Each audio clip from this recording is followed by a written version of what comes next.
we grew up in this generation of like, I am woman, hear me roar. Women can do anything, we're just as smart as men. We're probably smarter than men. Like it was a very like affirming pro woman culture. Yeah. Except for when you get pregnant. And so then it's like, hold on, put on the brakes.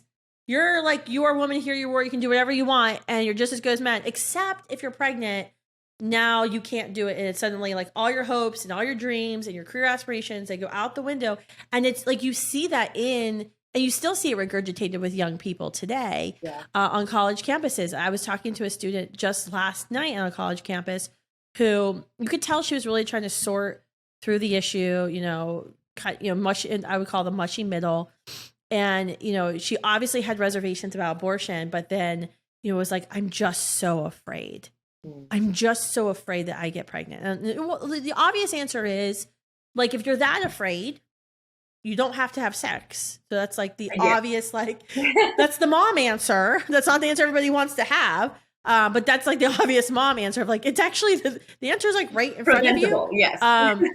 But the other answer is, what makes you think you can't do it? Like, you're the accomplished woman going to a great university. You obviously have your head put on straight. Like, you can do this. Yeah. And there are federally mandated, if you're going to, I was at State University, there's federally mandated resources and support you have to have. Like, what makes you think, who's speaking these like lies into you and this doubt into you that you're not strong enough, you're not noble enough to sacrifice, and maybe go through the pain of childbirth for 9 months so someone else can have 90 years. I think that's, it's a very anti-feminist statement in a time where I felt like we were raised in a pretty pro-feminist culture. I mean, the feminists have disappeared. We don't know where they're at. They're like hiding in their closets now with the trans movement. They've like, they're nowhere to be found. They don't know what to say. Exactly. Yeah. Yeah. They're literally hidden. Like, I don't even hear or see of them ever. But, I just feel like, it's just like, where did this come from? It's a very sad statement and indictment. When you were there at the pregnancy center before you all left Georgia, beyond the like, congratulations or it's okay, you can do this, you can get through it. What was the other, I guess maybe what was something that you learned after starting the pregnancy center, starting this pregnancy center that you wish you would have had? Yeah. What was something you learned that maybe surprised you? Oh gosh, there was every single day, right? So like one of the things we wanted to make sure our women knew is you were not alone.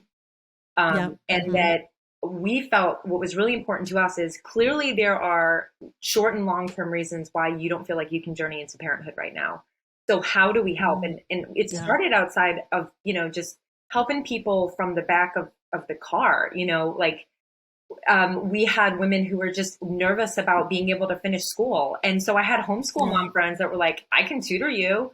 And then they would just meet weekly and they would help them take their GED test or complete high school and babysit, the other kids. And it just became this like beautiful community of people just helping people. And when people realized that when these women and families realized that they were not actually alone, that was a game changer, I think, for us. And so being able to let people know right up front, like, you matter as a woman and as a mother, and your child matters. And we are going to walk with you 12 to 24 months past the birth of your baby and get you into a safe, secure, and self-sustaining living environment.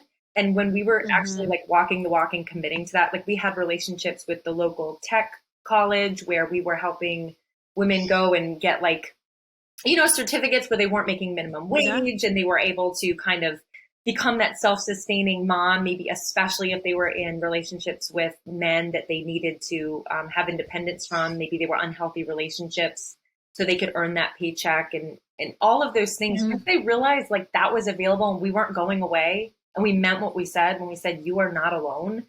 I think that what was most surprising, I think, is that people were just, like you said, just scared. They were just afraid that they were going to be left alone. And there's too many of us on this planet to leave any mom alone. And it's, and I had to at some point tell my son, who is now 20, he's in the Army himself, when I started this work and we started talking about my story and my 3 abortion appointments, there was a point in time where I had to sit with Nick and say, this is what I chose to do 3 times. And by the grace of God, I did not abort you, but I had to tell him that. And I was like, I was so nervous to tell him. And I just remember he looked at me and he said, he was probably like 10.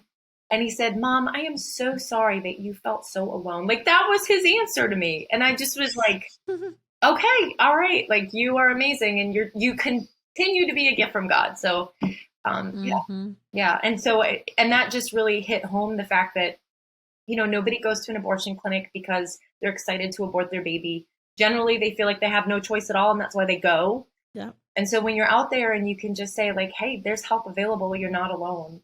And you have the power to choose life because you are a strong woman.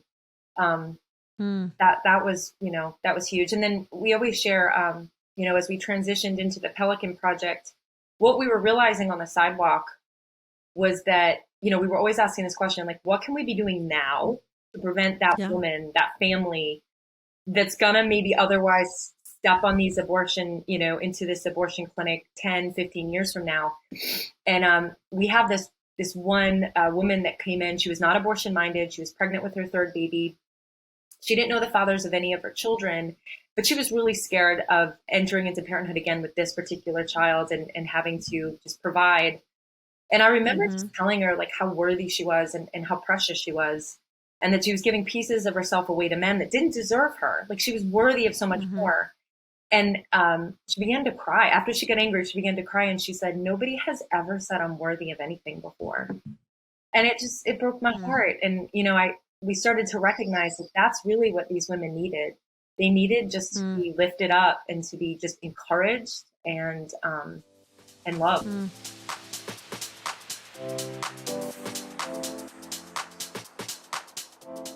Hey, pro-life giants, Kristan Hawkins. Welcome